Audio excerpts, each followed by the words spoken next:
You've heard President-elect Trump's campaign platform called for partial repeals of the Affordable Care Act, also known as Obamacare.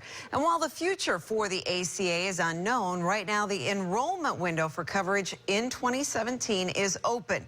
So we have today what you should do and what you need to know. That's why 8 on Your Side has answers for you.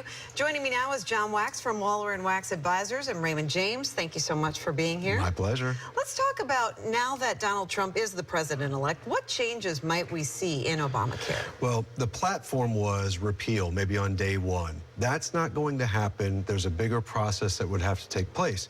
So people have to plan on it's going to be there at least for the next year, and we are in the midst of the enrollment period. That means don't expect it to go away anytime soon. There's a process for all of these things. And you have to abide by this. It's not going to go away before the deadline. And you have 3 key dates for us. One has already passed, but let's talk about these. Right. So November 1st was the beginning of the open enrollment period for calendar year coverage 2017. Then you have December 15th, which is the last day to enroll if you want the coverage to start January 1st for 2017.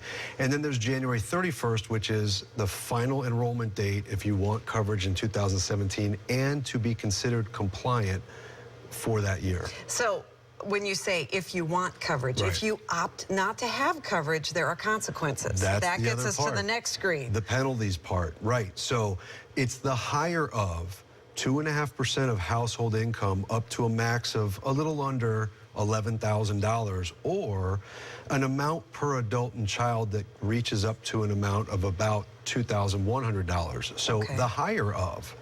So higher income people could have a much higher penalty than maybe someone who is going to have a penalty based on the number of family members not enrolled in a health plan. And do those consequences come at tax time? Is that when you would be looking at that? You would deal with that in the following year tax returns. So people who are going to be filing soon for 2016 will deal with their penalties for not having coverage in 2016. And remember, if you're on a group plan at work, this is not necessarily applying to you. This is if you don't have coverage. Period.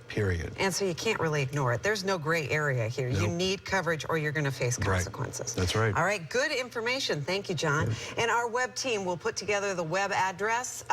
We're going to tell you about that. Just go to WFLA.com and we'll make sure it's up there so you know where to find this information.